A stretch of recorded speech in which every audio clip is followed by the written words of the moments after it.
ഇപ്പൊ നബി സല്ലല്ലാഹു അലൈഹി വസല്ലമ തങ്ങളെ സംബന്ധിച്ച് നമ്മൾക്കറിയാലോ, റസൂൽ സല്ലല്ലാഹു അലൈഹി വസല്ലമ തങ്ങളെ നുബുവത്തിന്റെ മുമ്പുള്ള അവസ്ഥ, ആ അവസ്ഥയിൽ തന്നെ ശറഅ് വന്നതിന്റെ ശേഷം തെറ്റാണെന്ന് മനസ്സിലാക്കപ്പെടുന്നതായ ചില സംഗതികൾ.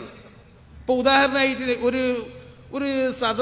ഒരു പ്രത്യേക ഒരു സദ്യക്ക് നബി സല്ലല്ലാഹു അലൈഹി വസല്ലമ തങ്ങളെ ക്ഷണിക്കപ്പെട്ടു.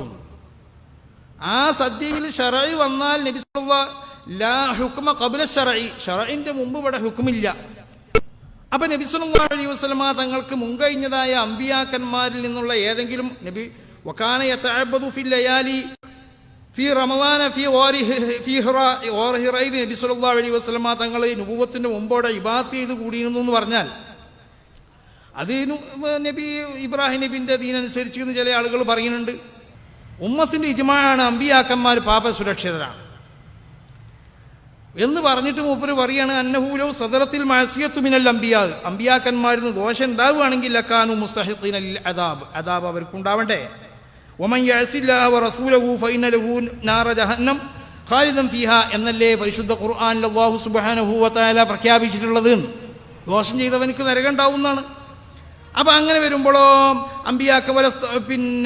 അമ്പിയാക്കന്മാർക്ക് അവര് അദാബിന് അവര് പാത്രീഭൂതരാണ് എന്ന് വരും. മാത്രമല്ല വലസ്തഹഖുൽ ലഅന അലാ ലഅനത്തുല്ലാഹി അലൽ ളാലിമീൻ എന്ന് പറഞ്ഞു. ദുൽമു ചെയ്യവരെന്ന് പറഞ്ഞാൽ ദോഷം ചെയ്തവരാണ്, അവരെ മേലിൽ അള്ളാഹുവിന്റെ ലഅനത്ത്. അപ്പൊ അമ്പിയാക്കന്മാർ ലഅനത്തിന്റെ ആളുകളാണ്, അള്ളാഹുവിന്റെ ലഅനത്തും അവരെ മേലുണ്ടാവും എന്ന് വരും അവർ ദോഷം ചെയ്യുകയാണെങ്കിൽ. വഅജ്മഅത്തിൽ ഉമ്മത്തു അലാ അന്ന അഹദൻ മിനൽ അംബിയാ ലൻ യകുൻ മുസ്തഹിഖൻ ലിൽ ലഅൻ വലാ ലിൽ അദാബ്. ഉമ്മത്ത് മുസ്ലിം ലോകത്തിന്റെ ഏകകണ്ഠമായ അഭിപ്രായമാണ് അമ്പിയാക്കന്മാരെന്ന് പറഞ്ഞാൽ ലൻ യകുൻ മുസ്തഹിഖൻ അലാ അന്ന അഹദൻ മിനൽ അംബിയാ, അമ്പിയാക്കന്മാരിൽ നിന്നുള്ള ഏതൊരു നബിനെ എടുത്ത് പരിശോധിച്ചു നോക്കിയാലും ലൻ യകുൻ മുസ്തഹിഖൻ ലിൽ ലഅനിൻ വലാ മുസ്തഹിഖൻ ലിൽ ലഅനി വൽ അദാബ്, അമ്പിയാക്കന്മാർ ലഅനിന് പാത്രീഭൂതരോ അവർ അദാബിന് പാത്രീഭൂതരോ അല്ല. അപ്പൊ അമ്പിയാക്കന്മാര് അവരിൽ നിന്നിട്ട് ദോഷമുണ്ടാവാൻ പാടുള്ളതേ അല്ല എന്നത് മുസ്ലിം ലോകത്തിന്റെ ഇജ്മാ ആണെന്ന് മഹാനാവുന്നതായ ഇമാം റാസി തങ്ങൾ രേഖപ്പെടുത്തിയിട്ടുണ്ട്. പിന്നെ അയിമ്മത്തിനിക്ക് അതിന്റെ വ്യത്യസ്ത ഇസ്മത്തിനെ സംബന്ധിച്ച് നുബുവത്തിന്റെ മുമ്പായിട്ട് അവരിൽ നിന്നിട്ട് ദോഷം ഉണ്ടാവാൻ പറ്റുമല്ലേ, അതിലൊക്കെ പല അഭിപ്രായങ്ങളുണ്ട്. ഞാൻ ആദ്യം പറഞ്ഞല്ലോ, ആ അഭിപ്രായങ്ങളെല്ലാം കൂടി ഈ അവസരത്തിൽ ഞാനിവിടെ അതിനെ എടുത്തു വെക്കാൻ ഉദ്ദേശിക്കണില്ല. സഗീറത്ത് ഉണ്ടാവാന്ന് ചില ആളുകൾ പറഞ്ഞിരിക്കണ്, ചില ആളുകൾ സഗീറത്ത് നുബുവത്തിന്റെ മുമ്പ് മറന്നുകൊണ്ടുണ്ടാവാന്ന് പറഞ്ഞിട്ടുണ്ട്, ചില ആളുകൾ കബീറത്തും ഉണ്ടാവണീന് കുഴപ്പമില്ല എന്ന് പറഞ്ഞിട്ടുണ്ട്. ഇങ്ങനത്തെ ഈ പല അഭിപ്രായങ്ങളും, ആ അഭിപ്രായങ്ങളെ മുഴുവനും നഖ്ല് ചെയ്ത് അതിനെ പരിശോധിച്ച് അതിന് ശരിയേതാണ് തെറ്റേതാണ് പ്രബലമുള്ളത് അങ്ങനെയാണ് ന്യായം സഹായിക്കുന്നത് ഏതാണെന്ന് നോക്കിയതിൻ്റെ ശേഷമാണ് മഹാനാവുന്നതായ ഇബ്നു ഹജറുൽ ഹൈതമി തങ്ങൾ ഈ അമ്പിയാക്കന്മാർക്കുള്ള നബീനെ പറ്റിയും അതുപോലെ തന്നെ റസൂലിനെ പറ്റിയും ബഹുമാനപ്പെട്ടവർ രേഖപ്പെടുത്തിയതായ ആ തഅരീഫ് മഅസൂമുൻ മിൻ കുല്ലി ദനൂബ്, എല്ലാ ദോഷത്തിനും തൊട്ടും അവർ പാപ സുരക്ഷിതരാവുക. വലൗ മിൻ സഗീറത്തിൻ ഖബ്ല നുബുവത്തി അലല്ലാ സഹീൻ. ജമ്മുൽ ജവാമി തന്നെ ബന്നാനിയിൽ നോക്കിയാൽ കാണും. പിന്നെ വൽ അക്സറു അലാ ജവാസി സുദൂരി സഗീറത്തി എന്ന് പറഞ്ഞ ആ കൗല് എടുത്ത് ഉദ്ധരിച്ചു കൊണ്ടിട്ട് ഇമാം ബന്നാനി തങ്ങൾ അവിടെ രേഖപ്പെടുത്തിയിട്ടുണ്ട്. മാ ദഹബ ഇലഹിൽ അക്സറു ദഈഫ്, സഗീറത്ത് ഉണ്ടാവാന്ന് ജായിസാവും എന്നുള്ള അഭിപ്രായക്കാരാണ്. അതിന്റെ മുമ്പ് ജമ്മുൽ ജവാമിന്റെ ഇബാറത്ത് ഇങ്ങനെയാണ്, അൽ അംബിയാഉ അലൈഹിമുസ്സലാത്തു വസ്സലാം മഅസൂമൂന ലാ യസ്തുറു അൻഉം ദംബുൻ വലൗ സഗീറത്തൻ സഹ്വൻ വിഫാഖൻ ലിൽ ഉസ്താദ് അബി ഇസ്ഹാഖ് അൽ ഇസ്ഫറായിനി വഅബിൽ ഫത്ഹി അഷ്റസ്താനി വൽ ഖാദി ഇയാദ് വശൈഖ് അൽ ഇമാം വാലിദ് അൽ മുസന്നിഫ് ലികറാമത്തിഹിം അലല്ലാഹ് അൻ യസ്തുറ അൻഉം ദംബുൻ വൽ അക്സറു അലാ ജവാദി സുദൂരി സഗീറത്തി അൻഉം സഹ്വൻ. സഹ്വൻ നൽക്ക് സഗീറത്ത് അവരെ അമ്പിയാക്കന്മാരേക്ക് ഉണ്ടാവാം. ഈ അക്സറിന്റെ അഭിപ്രായം എന്ന് പറഞ്ഞാൽ ആ അക്സറുൽ അയിമ്മത്ത് പക്ഷത്തിന്റെ മേലായതുകൊണ്ട് ആ അഭിപ്രായം തഹ്ഖീഖ് ചെയ്ത അഭിപ്രായം ആയിക്കോളുന്നില്ല, അത് പ്രബലമായിക്കോളുന്നില്ല. അതുകൊണ്ടാണ് വൽ അക്സറു അലാ ജവാദി സുദൂരി. ബഹുമാനപ്പെട്ട ശൈഖുനാ ശംസുൽ ഉലമ എപ്പോഴും പറയലുണ്ട് ഖദർ വലിയുള്ളാഹി തങ്ങളെ സംബന്ധിച്ച് പിന്നെ ജുംഹൂറുൽ അയിമ്മത്തും അക്സറും പറഞ്ഞുകൊണ്ട് ബഹുമാനപ്പെട്ടവർ നബിയാണെന്നാണ്. പക്ഷെ ന്യൂനപക്ഷത്തിന്റെ അഭിപ്രായമാണ് ബഹുമാനപ്പെട്ടവർ നബിയല്ല, ബഹുമാനപ്പെട്ടവർ വലിയായിരുന്നു എന്നുള്ളത്. പക്ഷെ ആ അഭിപ്രായമാണ് തഹ്ഖീഖിന്റെ അഭിപ്രായം. അതിനെ തർജീഹ് ചെയ്തുകൊണ്ടിട്ട് ഒരുപാട് ദലീലുകൾ പറഞ്ഞ് ബഹുമാനപ്പെട്ട ശൈഖുനാ ശംസുൽ ഉലമ എപ്പോഴും അത് ഇസ്ബാത്ത് ചെയ്യലുണ്ട്.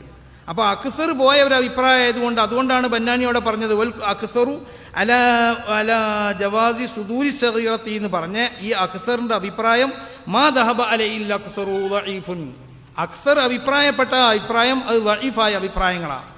അപ്പോൾ അവരിൽ നിന്നിട്ട് ചെറുദോഷം പോലും ഉണ്ടാവാൻ പാടില്ല. നുബുവത്തിൻ്റെ ശേഷം തന്നെ, നുബുവത്തിന് മുമ്പും അങ്ങനെ തന്നെ. നുബുവത്തിൻ്റെ ശേഷമുള്ളതിനെ പറ്റിയാണ് ആ പറയുന്നത്. നുബുവത്തിൻ്റെ മുമ്പ് ദോഷം എന്നുള്ളതായ ഒരു വർത്താനമില്ലല്ലോ. ലാ ഹുക്മ ഖബല ശർഈ എന്നല്ലേ പറയണത്. ശർഈ വന്നാലല്ലേ ഏതുണ്ടാവുള്ളൂ, ദോഷം ഉണ്ടാവുള്ളൂ എന്ന് പറഞ്ഞാൽ അതിൻ്റെ മുമ്പും ഉണ്ടാവുന്നത് ദോഷം എന്ന് പറഞ്ഞാൽ ഞാൻ ആദ്യം പറഞ്ഞ അർത്ഥത്തിലാണ്. അതായത് ശർഈ വന്നിക്കുകയാണെങ്കിൽ അത് എന്തായും ആ ശർഈൽ അത് നിരോധിക്കപ്പെട്ടതായ ഒരു സംഗതിയായി മാറും. അല്ലെങ്കിൽ മുൻകഴിഞ്ഞ അമ്പിയാക്കന്മാരുടെ പൊതുവായ നിലക്ക് ദോഷമായും കൊണ്ട് കണക്കാക്കപ്പെടുന്നതായ സംഗതികൾ, അങ്ങനത്തെ സംഗതികൾ മഹാന്മാരാവുന്ന അമ്പിയാക്കന്മാരിൽ നിന്നുണ്ടാവില്ല. അതൊക്കെ മഹാന്മാരാവുന്ന മശായിഖന്മാർ ഈ പല അഭിപ്രായങ്ങളും എടുത്തു വെച്ചുകൊണ്ടിട്ട് ബഹുമാനപ്പെട്ട മുല്ല അലിയുൽ ഖാരി തങ്ങൾ തന്നെ ഫിഖ്ഹുൽ അക്ബറിന്റെ ശറഈൽ ബഹുമാനപ്പെട്ടവർ പറഞ്ഞിട്ടുണ്ട്, സുമ്മ ഹാദിഹിൽ ഇസ്മത്തു സാബിതത്തുൻ ലിൽ അംബിയാഇ ഖബ്ല നുബുവത്തി വ ബഅദഹാ. ഈ ഇസ്മത്ത് എന്ന് പറഞ്ഞാൽ നുബുവത്തിന് മുമ്പുമാണ്, നുബുവത്തിന്റെ ശേഷമാണ്. നുബുവത്ത് വരെ തെറ്റ് ചെയ്തുകൊണ്ട് നടക്കുന്ന ഒരാൾ, അല്ലെങ്കിൽ ചെറുദോഷം ഉണ്ടാകുന്ന ഒരാൾ, അയാളൊരു സുപ്രഭാതത്തിൽ അയാൾ വന്നുകൊണ്ട് പറയുകയാണ് ഞാൻ നബിയാണ് എന്ന് പറഞ്ഞാൽ അയാൾ ഉൾക്കൊള്ളാൻ അധികം ആളെ കിട്ടൂല. അപ്പൊ അള്ളാഹു സുബ്ഹാനഹു ഈ ദീന് അള്ളാഹുവിന്റെ ഈ കലാം എന്ന് പറഞ്ഞാൽ മുഖദ്ദസായ കലാമുകൾ, ഈ കലാമിനെ തഹമ്മുൽ ചെയ്യണം, അതിന് വഹിക്കണതായ ആളുകൾ, അതിന്റെ വാഹകരാരായി തീരണം, അവർ വളരെ പരിശുദ്ധരാവണം.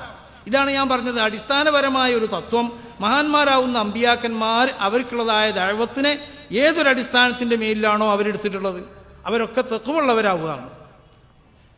ദോഷം തീരെ ഇല്ലാത്തവരാണ് അവർ. ദോഷം തീരെ ഇല്ലാതിരിക്കുക എന്നുള്ളത് നമുക്ക് കഴിയൂല. അപ്പം നമ്മൾ കഴിയണത്ര നമ്മൾ എന്താക്കണം എന്നറിയോ, നമ്മൾ തഖ്വയിൽ അടിസ്ഥിതമാവുന്നതായ ഒരു ജീവിതം നമ്മൾക്ക് ഉണ്ടാക്കുക. ആ തഖ്വ ഉണ്ടായി കഴിഞ്ഞാൽ പിന്നെ അവിടെ ഉണ്ടാകണം എന്താണെന്നറിയോ, ഇവിടെ ഒരുപാട് ഒരു തഖ്വ ഉണ്ടായി കഴിഞ്ഞാൽ അമ്പിയാക്കന്മാർക്കുള്ളതല്ലേ, അവർക്ക് എന്തെങ്കിലും ഒരു ദോഷമായ സ്വഭാവങ്ങൾ വല്ല ഹൃദയത്തിലുണ്ടോ? അവർക്ക് അസൂയുണ്ടോ ആരെവിടെയെങ്കിലും? അവർ പൊള്ളു അറിയലുണ്ടോ? അവർക്ക് എന്തെങ്കിലും അവരെ എങ്ങനെയെങ്കിലും ദീനിന്റെ ഏത് പ്രവർത്തനങ്ങൾ വരുന്നുണ്ടോ ആ പ്രവർത്തനങ്ങൾക്ക് മുഴുവനും പരിശുദ്ധമായ ദീനിന്റെ പ്രവർത്തനങ്ങൾ അത് ആര് നടത്തിയാലും അതിനു വേണ്ടിയുള്ളതായ സർവ്വ പ്രോത്സാഹനം ചെയ്യുക. ഇതാണ് അവർ ഇത്. കാരണം തഖ്വന്റെ മേൽ അധിഷ്ഠിതമായ അതിന്റെ മേൽ ബിനാ ചെയ്യപ്പെട്ട അതിന്റെ മേൽ എടുക്കപ്പെട്ടതായ പ്രവർത്തനം എന്ന് മഹാന്മാരാവുന്ന അമ്പിയാക്കന്മാരുടെ പ്രവർത്തനം.